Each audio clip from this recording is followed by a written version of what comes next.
Laki. Laki. Laki.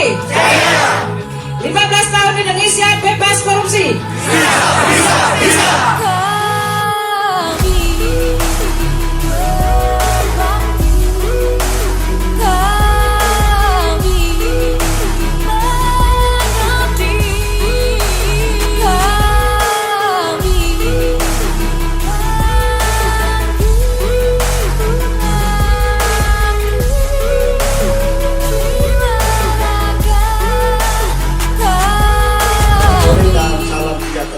Semua rekan-rekan wartawan yang saya hormati, rekan-rekan Laskar Anti Korupsi Indonesia beserta Rakernas. Baik, hari ini merupakan suatu hari acara daripada kegiatan rapat kerja nasional, yang mana rapat kerja nasional ini merupakan suatu program rutin tahunan yang dilaksanakan oleh Laskar Anti Korupsi Indonesia. Nah, tujuan daripada rapat kerja nasional ini, yang pertama, kita memang secara internal ingin melakukan evaluasi terhadap kinerja daripada pengurus laki seluruh Indonesia. Yang kedua, kita juga akan melakukan evaluasi terhadap kinerja pemerintah dan penegak hukum, tentu dalam rangka pemberantasan dan pencegahan korupsi di Indonesia. Nah, hari ini akan berkumpul pasukan-pasukan Laskar Anti Korupsi Indonesia di seluruh Indonesia, yang memang tadinya kita berharap akan hadir lebih kurang 1.000 orang. Namun mungkin karena keterbatasan waktu dan tempat, maka hari ini kita memang pelot dibatasi peserta ini. Nah, tujuan yang utama adalah kita ingin membantu program pemerintah dalam pemberantasan dan pencegahan korupsi, agar kita mewujudkan Indonesia yang bebas korupsi. Kalau agendanya, kita memang ada beberapa agenda. Yang pertama, kita bicara soal organisasi internal. Yang kedua, kita bicara evaluasi terhadap kinerja pemerintah. Yang ketiga, ya kita evaluasi juga terhadap kinerja daripada aparat penegak hukum. Tentu yang arah dan tujuannya yaitu pemberantasan dan pencegahan korupsi. Korupsi ini banyak penegak hukum bicara komitmen semua, tapi kita lihat bahwa perjalanan korupsi di Indonesia ini sebetulnya kita berharap makin tahun itu makin kecil, makin memperkecil itu tingkat terjadinya korupsi di Indonesia. Tapi faktanya kita melihat bahwa belum maksimal, belum optimal penegak hukum itu untuk melakukan pemberantasan dan pencegahan korupsi. Nah, karena itu, karena kewajiban kita di Indonesia ini dalam rangka pemberantasan korupsi itu bukan kita serahkan sepenuhnya kepada pemerintah dan penegak hukum saja, tapi peran serta masyarakat itu sangat diperlukan dan memiliki peran strategis dalam pemberantasan korupsi. Karena itu, lagi bagian daripada masyarakat ikut bagian untuk mewujudkan Indonesia bebas korupsi. Kita kalau kerjasama, oke, kita kerjasama tentu bermitra, mitra pemerintah, mitra penegak hukum. Artinya kita sama-sama ingin membangun kekuatan dan kebersamaan untuk memberantas korupsi di Indonesia.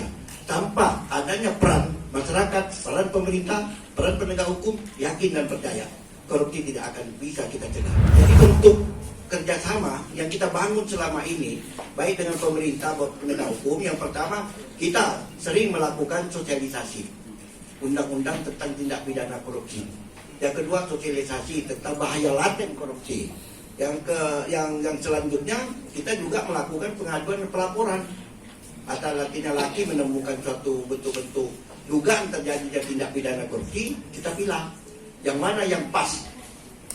Di sini kan ada 3, ada KPK, ada kejaksaan, ada kepolisian, sehingga kita bisa memilah-milah pada saat yang tepat tuh yang mana yang kita harus buatkan laporan dan pengaduannya. Nah, selanjutnya kita juga melakukan pendidikan anti korupsi, mungkin bagi pajak pelajar, dan bagi masyarakat, dan bagi pemerintah. Jadi ada diskusi, ada seminar, ada workshop. Kedua, ada bentuk pelaporan dan pengaduan. Nah, itu yang kita lakukan selama ini sebagai mitranya pemerintah dan penegak hukum. Kita butuh, jangankan artis, yang lain-lain saja yang punya ahli-ahli. Kita kan ada beberapa beberapa organisasi sayap. Nah, sayapnya kita ada 10. Hari ini juga kita lantik. Nah, termasuk Ikatan Cendekiawan Anti Korupsi Indonesia. Artis ini harus kita ajak bergabung. Dia sangat tepat sekali untuk melakukan sosialisasi kepada masyarakat, kepada pemerintah, bahwa korupsi itu sangat berbahaya bagi bangsa Indonesia. Karena itu sangat tepat, dan kita bangga bahwa ada beberapa artis, termasuk artis Sandi dan Pista, yang bisa bergabung ke sini. Tentu kita bangga, dan teman-teman dari Laskar Anti Korupsi Indonesia bangga dengan kehadiran artis ini. Mudah-mudahan dengan adanya Pista, adanya Sandi, bisa lebih banyak artis masuk ke sini. Ini yang Rakernas yang ke-16. Kemudian di tahun-tahun sebelumnya kami itu juga sudah melakukan beberapa kegiatan yang sama dengan berbeda dia punya kegiatan acaranya. Nah, yang ingin saya tekankan di sini menyambung dan menambah apa yang Ketua Umum sampaikan, bahwa kami itu LAKI telah menyampaikan beberapa hal, diantaranya menginginkan adanya revisi undang-undang anti korupsi ini.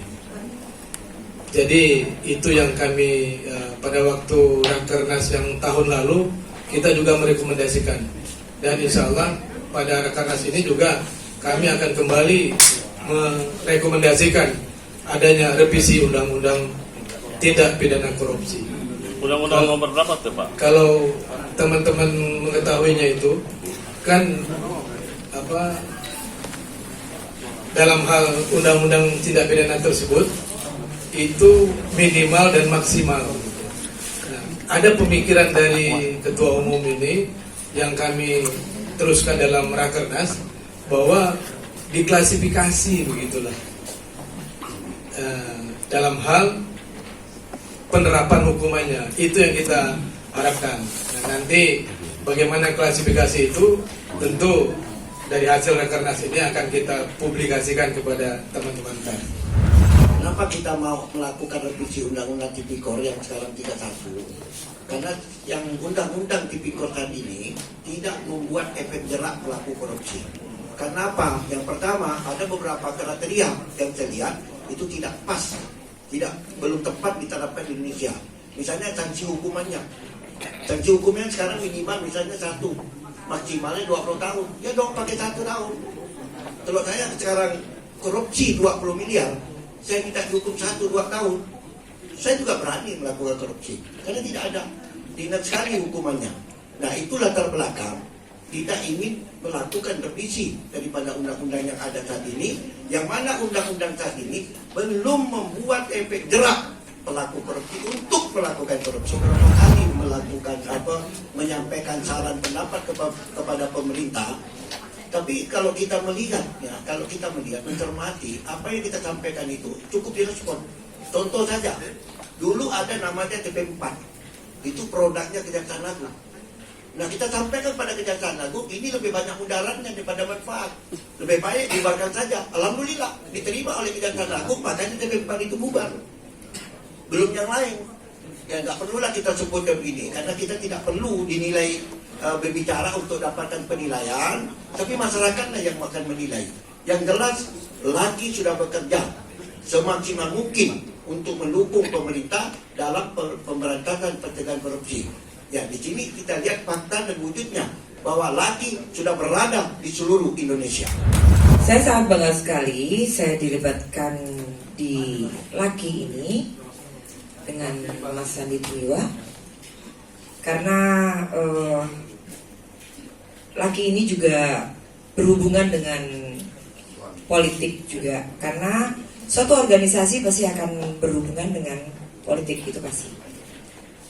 Jadi untuk kegiatan Rakernas ini ya Pak Ketum, izin semoga di Rakernas yang ini yang ke-16 ya Pak, yang ke-16, semoga di yang ke-17 akan ada kemajuan yang akan dihaturkan kepada seluruh masyarakat Indonesia. Dan satu lagi, insya Allah kami akan membuat suatu terobosan terbaru yang bernama ICAK.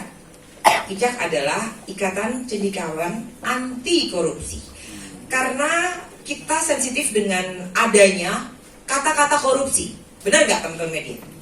Ya, sangat-sangat merugikan seluruh masyarakat Indonesia ini, apalagi rakyat di rakyat Indonesia ini dengan adanya suatu kata korupsi. Alhamdulillah, segala puji kepada Tuhan Yang Maha Esa. Om Swastiastu, Namo Buddhaya, salam kebajikan untuk kita semua. Salam Pancasila. Hari ini saya sebagai public figure bersama Vista Putri sangat bangga diberikan kesempatan untuk bisa bersama-sama melakukan amal ibadah bersama-sama masyarakat di seluruh Indonesia yang diwakili oleh LAKI, DPD-DPD di daerah-daerah. Karena hal ini harus disiarkan, transparansi itu harus terbuka. Jadi setiap kegiatan kita itu bisa diketahui. Pemerintah pun melakukan hal tersebut, apalagi LAKI, apalagi organisasi kita, apalagi perkembangan organisasi ini sangat luas. Sudah banyak sekali sayap-sayapnya. Dan itu harus diketahui oleh seluruh masyarakat. Setuju? Setuju. Ketika ada korupsi, berarti ada LAKI yang akan melawannya. Memberantasnya. Ketika ada korupsi, amanah jauh dari hati kita. Hidup lagi. Oleh karena itu, mari kita lakukan amanah. Amanah di dalam jabatan kita semua. Amanah di dalam kehidupan kita semua. Bukan karena untuk kita semua ini, tapi untuk apa? Generasi muda kita ke depan. Oleh karena itu, terobosan baru dari ICAK ini, Ikatan Cendekiawan Anti Korupsi, ini akan mengembangkan perkembangan yang dari LAKI mengenai apa? Pendidikannya untuk anak-anak muda, ya. Pak Ketua, ya, di sini juga ada ketua kita. Generasi muda kita yang paling utama. Kita ini umur yang seberapa, mungkin umur tidak berapa. Tapi bagaimana, buat anak katanya tadi. Tapi bagaimana kita bisa memberikan pesan kepada generasi muda kita. Nah, itu adalah syiar, amal ibadah kita. Supaya Pak anak-anak muda kita bisa lebih baik daripada kita. Setuju? Setuju. Itu aja sih sebenarnya dari saya. Apalagi saya juga percaya, saya sebagai public figure, yakin. Karena apa? Bergabung dengan organisasi yang bukan cuma hitungan setahun, 2 tahun. Kenapa? Ujian dalam organisasi ada setahun, 2 tahun, 3 tahun, 4 tahun, 5 tahun. Ini sudah 16 tahun. Sudah melewati badai. Dan tetap bersama-sama sampai sekarang. Untuk apa? Bersama-sama masyarakat Indonesia. Untuk apa? Memberantas korupsi. Hidup laki-laki. Hidup laki-laki. Tahan dulu sebentar. Laki itu apa? Beruntung. Nah, laki. Beruntunglah laki. Karena beruntung itu adalah orang-orang yang beriman. Supaya dengan iman kita bisa melawan korupsi. Dengan amanah kita bisa melawan korupsi. Bersama-sama kita bisa. Untuk siapa? Untuk generasi muda kita.